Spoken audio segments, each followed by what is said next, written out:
Mark, over here. Yeah, but a new story starts over here. I know. They tell you that right at the top. Right at the top, right across the top here. A news Right here. story starts here.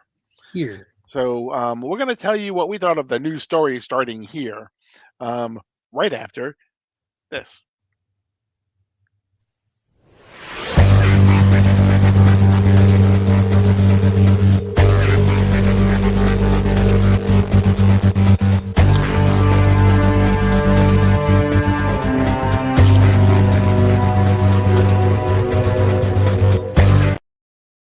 Before we get started, don't forget to hit the like button. Don't forget to hit the subscribe button. Don't forget to hit the notification bell to alert whenever we upload new content and leave us a comment. Whew. Okay. You knocked that out, dude. That's a I did. record. Exactly. That was super And smooth. it's not even written anywhere. All from memory. All here. All it takes is 176 previous times to get it done. So we got actually only one issue this week, but that's okay. That's all it takes.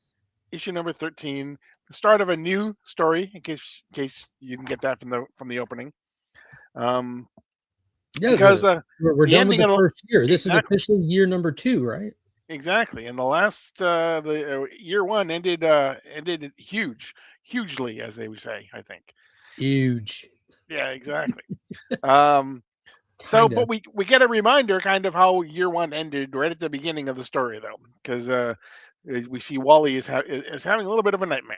Yeah, he's having flashes, seeing his father, who he's calling out for, and his father's reaching and calling out to him, but he can't hear his voice, and it causes him to scream, "Dad!" and then wake up from this nightmare, gasping in a bed at the Dibney Youth Mission that we were introduced to in the first year. It's where he's gone back to after the events of the last issue. Refuge, so he's not living on the streets. Exactly. And then we have the theme of the month on the next pages. It's voicemails. Happened with Batman. It happened now with Flash. So we get voicemails all over the place. As soon as I was reading this, I felt motivated to leave you one, but I assumed if I call him to leave him one, he'll probably just answer and ruin my plan. So I didn't. Exactly. Yeah, I delete. Nope. Yeah, exactly. That can't be good. Yes, we get the difference here is Wally does listen to his dad's voicemail as opposed to just deletes his mother's. Yeah, while he's up on this roof listening to this, Ralph Dibney, who you might know from the regular DC universe, who's the elongated man, hasn't been revealed to be, but Ralph Dibney runs this youth mission. He walks up to Wally and starts catching up with him on things since they last saw each other.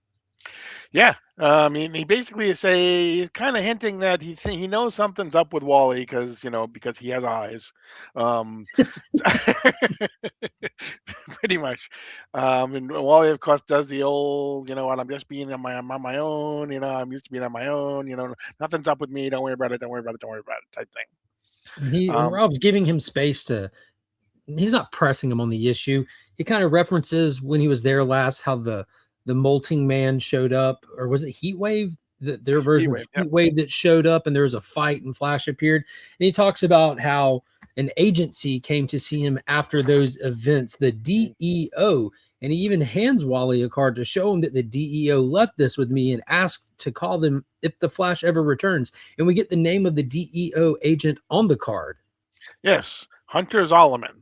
For those of you who are familiar with Hunter Zolomon from the main universe, he is basically Zoom, or the second Reverse Flash, if you want to do it that way.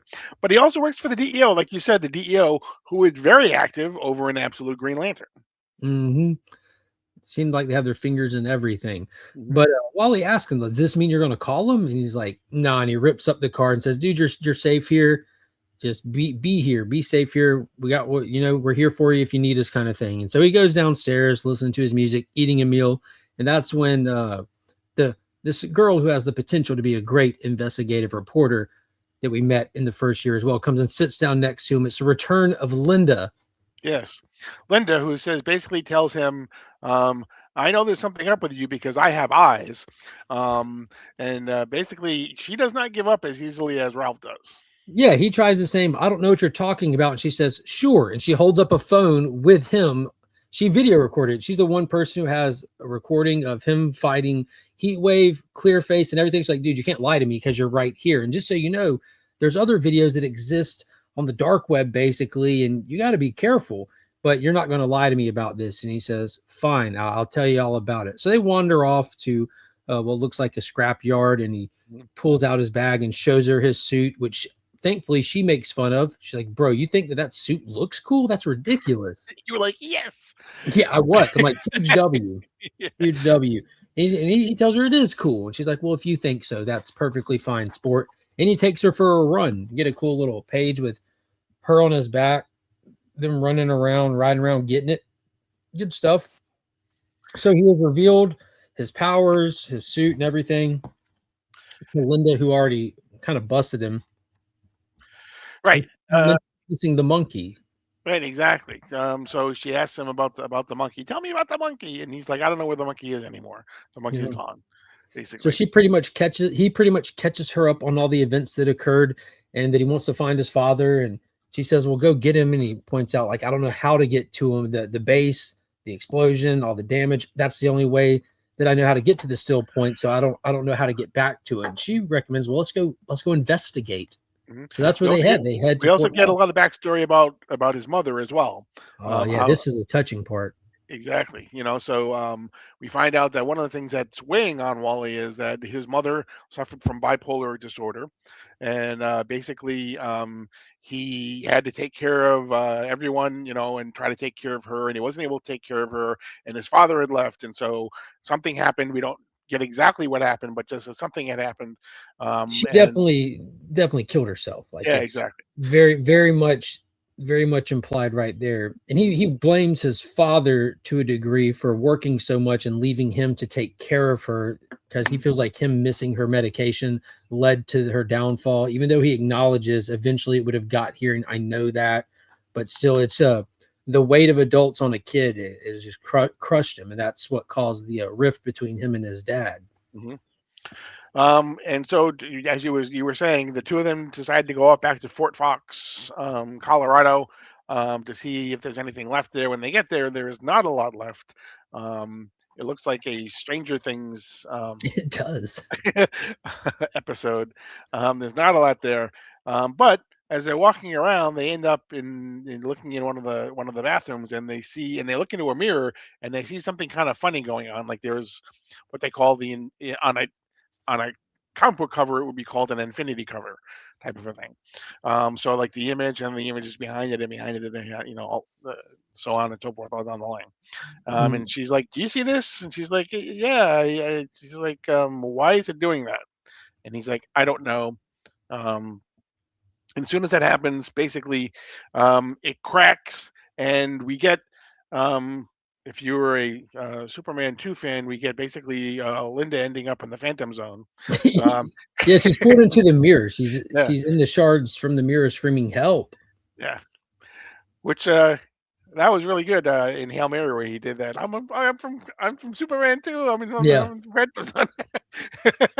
And so he ends up there. Wally tries to help find her. He ends up there as well, and we see someone that we haven't seen since the absolute free comic book day. Right at the end of that, it is the Absolute Universe's Mirror Master is there.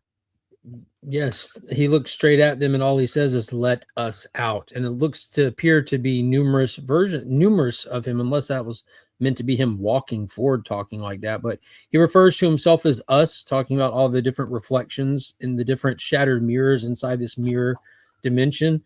And Linda jumps on Wally's back, and he takes off, her screaming "Run!" And it says to be continued in Mirror Master Part 2 of 2. Exactly.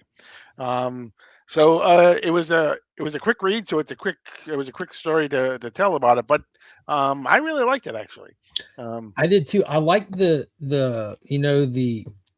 parent trope was done in a way that we haven't seen, and if they have done it, like, it ain't been done like this before, like with Dylan, because you always have like the cancer thing, and they even point out it wasn't cancer. Like he even says that at the beginning of it, because that's such a common trope because so many people can relate to it and have dealt with it in their families and their lives. But it was cool that they went. I mean, it's a sad topic, but it's cool that they went down that other route. It seemed very thoughtful when I was reading. I'm like, oh my god, they put forth work. I'm wondering if Lemire has had personal experiences in dealing with such things.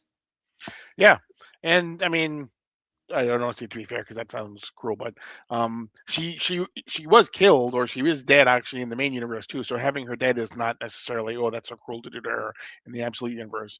Again, it's just a different take. The same way as in Batman, it wasn't, what, both of his parents were killed in a dark alley. It was, one was killed at the zoo, Mhm. one maybe killed by the Court of Owls. Court of Owls, yeah.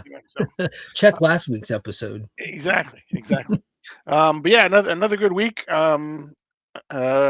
just got the June solicitations came out. The first we have Absolute Green Arrow and Absolute Catwoman are on their way, so look forward to those.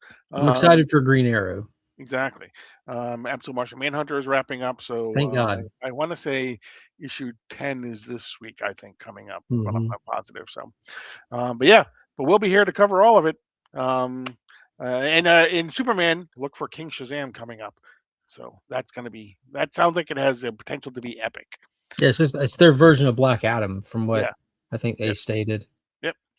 But we'll be here for all of it. Like I said, don't forget to make sure you hit the like button, hit the subscribe button. Don't forget to hit the notification bell so you're alerted whenever we upload new content. And leave us a comment. Let us know how we're doing. We appreciate all the comments. We respond to everyone. But that's going to be it for this edition of DC Comics Deep Dive. I am Paul. He is Mark. But we are Legion. And you're now leaving Sector 2815.